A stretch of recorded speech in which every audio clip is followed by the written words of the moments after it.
Y como decíamos en la introducción, ayer fue el Día Mundial de la Obesidad y por eso queríamos hablar un poquito sobre nutrición. Nada mejor que una licencia de nutrición para hablar al respecto.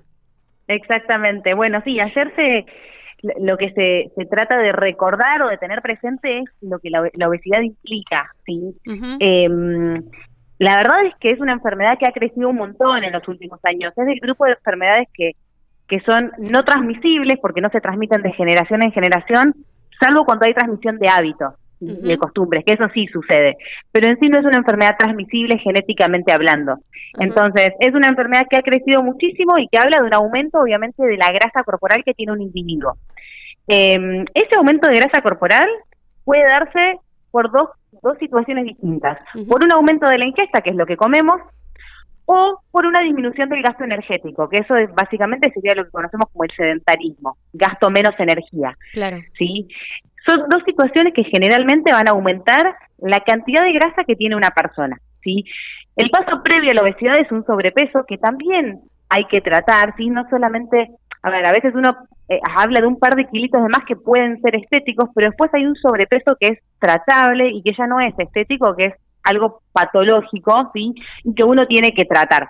Pero obviamente que es el paso previo a desarrollar una enfermedad como la obesidad. Uh-huh. Y después, obviamente, la obesidad está asociada a un montón de enfermedades. Es la principal, digamos, es el camino que después conduce al desarrollo de una hipertensión arterial, a una diabetes tipo 2, al aumento del colesterol, al aumento de los triglicéridos, a enfermedades relacionadas a todo lo cardiovascular, ¿sí? Infartos, e inclusive, y cada vez más hay estudios que muestran altísimas asociaciones de la obesidad con el desarrollo de algunos tipos de cáncer. Con lo cual, no es solamente algo estético, o estoy gordito, o el chiste que se puede hacer a veces de mal gusto al respecto, sino tiene que ver también con otros aspectos de la salud que se involucran y que están íntimamente relacionados con la obesidad. Ahora, hablaste de dos causales, ¿no? Una es el sedentarismo y otra el aumento de la ingesta, que el año pasado con la cuestión de la pandemia y del confinamiento, imaginamos, y los números dan cuenta del hecho que aumentó muchísimo, eso se potenció más todavía. Sí, la verdad es que sí. La pandemia dejó muchísimas secuelas, no solamente en lo físico, sino también en lo psíquico, en lo emocional, pero desde lo físico, la disminución del gasto energético por dos grandes razones.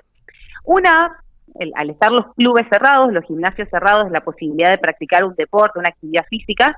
Y la segunda, que a veces se le quita importancia, pero para mí es una de las que más afectó en pandemia, tiene que ver con lo que nos hace ser personas activas. Yo en mi consultorio, mis pacientes, hago mucho hincapié en esto. Nosotros somos activos cuando tenemos la capacidad de ir caminando a hacer las compras a la verdulería, cuando vamos caminando a la casa de un amigo, cuando nos trasladamos moviéndonos. Eso, básicamente, la pandemia lo anuló por completo. Hay muchas personas que se abocaron a hacer clases por internet y hacer entrenamientos, pero esos entrenamientos duran una hora y cuarto, y está bien, y hay que hacerlos también, no digo que no, pero lo que nos quitó mayoritariamente la pandemia es esto de ser personas activas, de poder estar libremente caminando y moviéndonos en la calle. Es una de las cosas que hasta el momento no se ha recuperado por completo, aunque hemos recuperado en gran medida, pero sí, la verdad es que la pandemia aumentó muchísimo el sedentarismo, muchas horas sentados a la compu, con el Zoom, seguramente algunos con estudios, otros con trabajo, pero aumentó mucho ese tiempo frente a una pantalla, sentados, sin poder gastar energía. Y en muchos casos, no solamente eso, sino también sentados a 2 pasos de la heladera o a 2 pasos de la alacena, con lo cual también aumentó la ingesta. Claro, y esa ansiedad, que nos provocaba el hecho de estar sin saber qué va a pasar, y algunos los hizo comer más que de costumbre, ¿no? Totalmente, no saludable, porque una cosa es agarrarte una fruta, una verdura, algún snack, y algún fruto seco, mejor dicho, y otra cosa es los productos como muy elaborados. Totalmente, porque hay muchas personas que se han volcado y han desarrollado su parte más culinaria, en muchos casos de manera saludable y en otros casos con toda la magia y con todo, ¿no? A veces la carga de grasas y azúcares que puede llegar a tener la cocina. Así que sí, también es un tema, pero también hay que rescatar que hay muchas personas que han tratado de cuidarse y han tratado de cuidar y decir, bueno, voy a desarrollar una comida que sea un poquito más saludable porque me estoy moviendo menos. También por ahí es un grupo más pequeño, pero han tratado de cocinar un poco más saludable en algunos casos. Uh-huh. Buenísimo. Y bueno, ahora como decíamos, estamos volviendo a una pseudo normalidad, los chicos vuelven a la escuela presencial, y también hay que darles algo para que se lleven, hay que reeducarlos en cuanto a las comidas, ¿no? A las 4 comidas básicas. ¿Qué les decimos? Sí, seguro. Bueno, regreso de los chicos a clases está buenísimo, por un lado, porque vuelven un poco a este movimiento que yo te comentaba al principio. Uh-huh.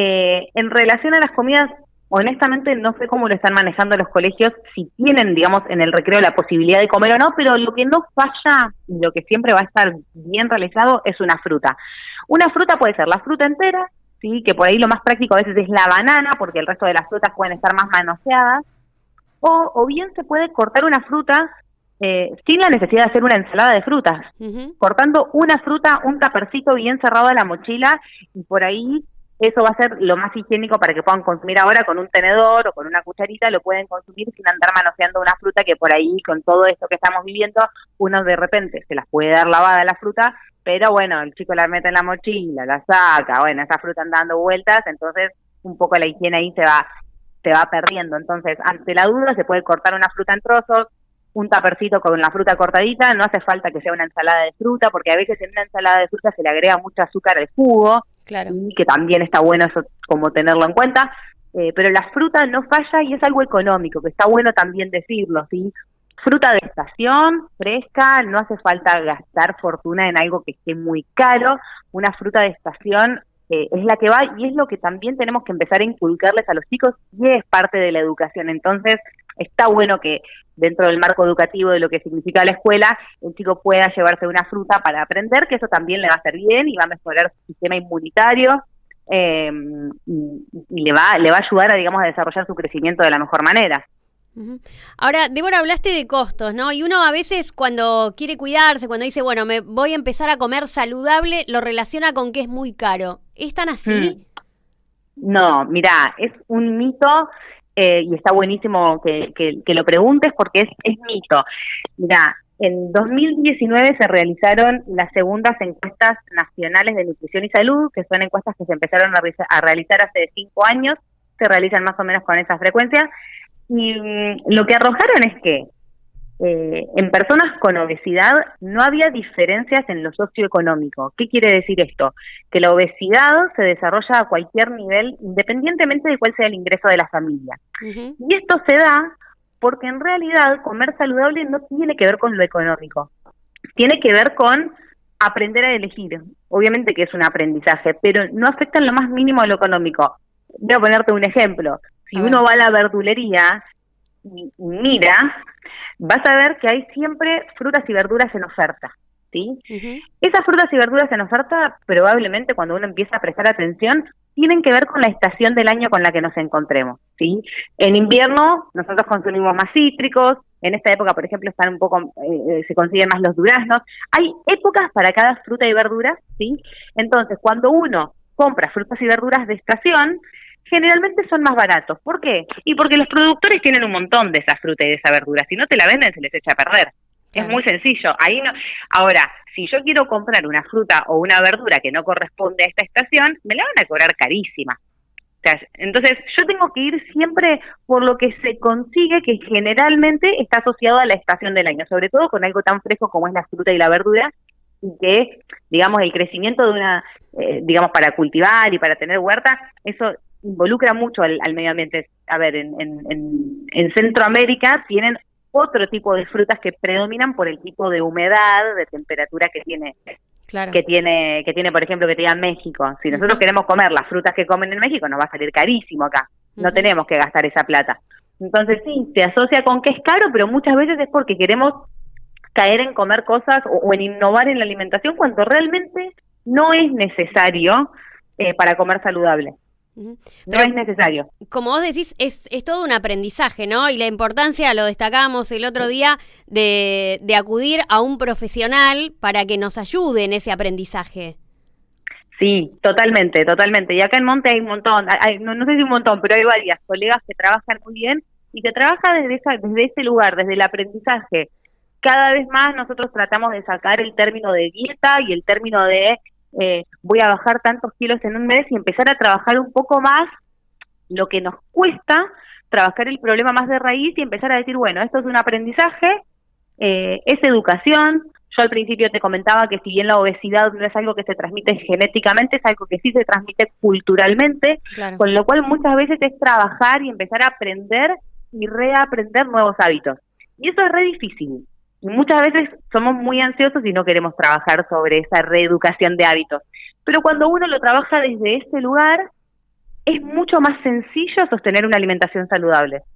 Cualquier proceso, digamos, educativo, de aprendizaje, lleva tiempo, y esto no es la excepción. Esto también lleva tiempo y aprender nuevos hábitos, adquirirlos de manera de que no nos genere un trastorno, digamos, un trastorno de que no nos guste, porque si yo hago una dieta súper estricta, la hago un mes y la dejo. En cambio, si yo empiezo a trabajar un poco de hábitos más profundos, el día de mañana lo que yo voy a haber logrado es un cambio de hábito, un cambio de actitud frente a la comida, y cuando quiera acordar, voy a estar incorporando un montón de cosas saludables y de buenos hábitos sin siquiera haberme dado cuenta.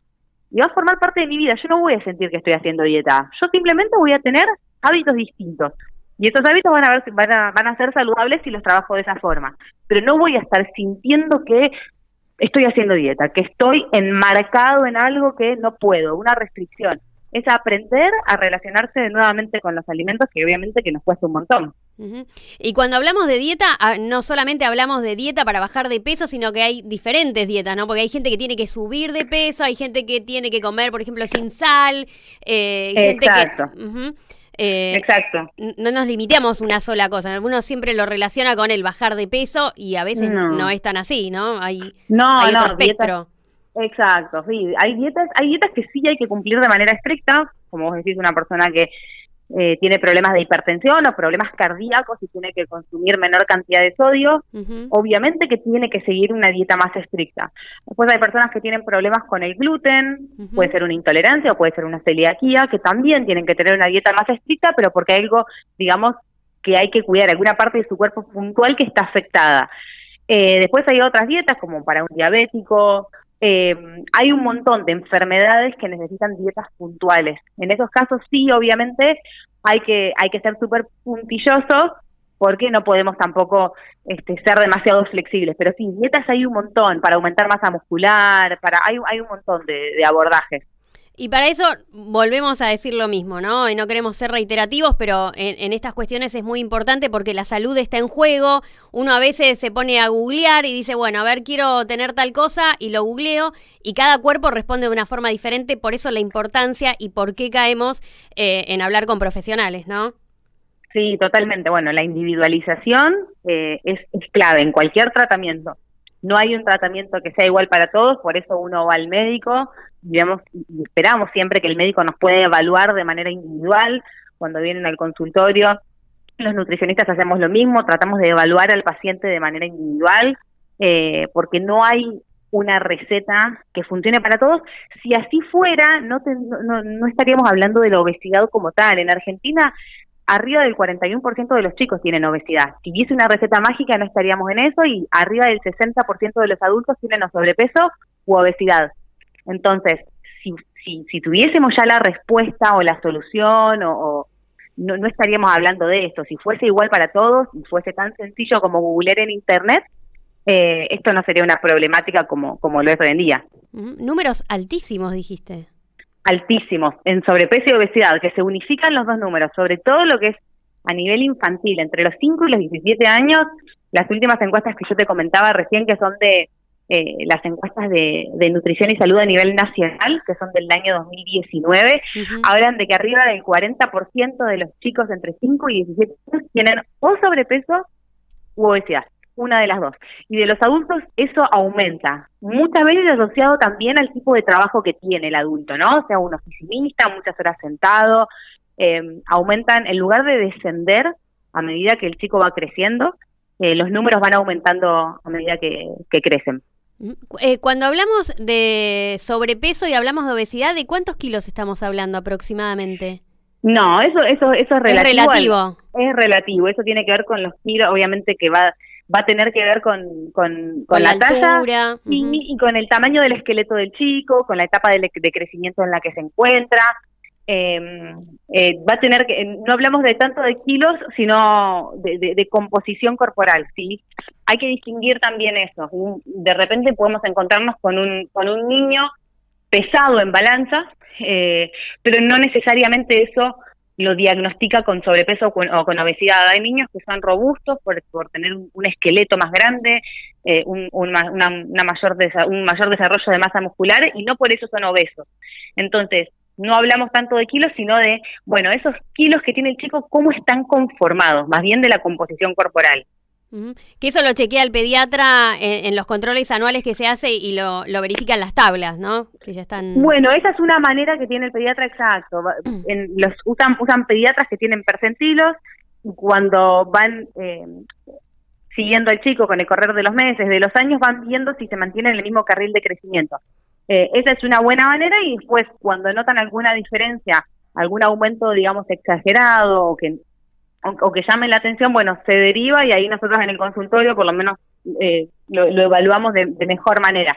Tratamos de evaluar más puntillosamente por qué se dio ese aumento de peso, ¿no?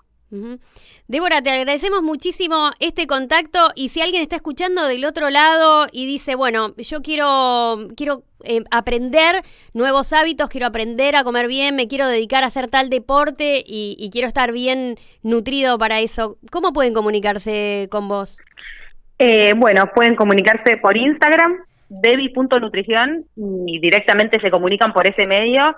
No es una página que tenga demasiado activa, pero trato de responder y estar al día con los mensajes, así que cualquier inquietud, turnos o lo que sea, directamente pueden comunicarse en la página. Y también quiero hablar de que hay colegas que trabajan excelente, sea conmigo o con cualquiera de las colegas, siempre consulten a un profesional, eviten esto de internet, que a veces nos puede llevar a tomar malas decisiones, y poniendo en juego nuestra salud, que no es poca cosa. La verdad es que a veces uno habla de los resultados a corto plazo, pero muchas de las consecuencias de estas dietas extremas o de internet que se encuentran actualmente nos van a traer consecuencias a mediano o a largo plazo. Y cuando eso ocurre es muy difícil a veces de volver atrás, ¿no? Entonces siempre un profesional, en Monte hay buenos profesionales con esto, y si no les gusta un profesional en Monte, porque puede ser que ninguna de los que estamos accedan a cualquier otro profesional, pero siempre con alguien que esté capacitado en el tema. Claro, porque caigo en una frase trillada, pero lo barato termina saliendo caro. Absolutamente, carísimo, muy, muy caro, sí. Bien, muchísimas gracias, Débora. No hay por qué, hasta luego. Buena jornada, hasta luego.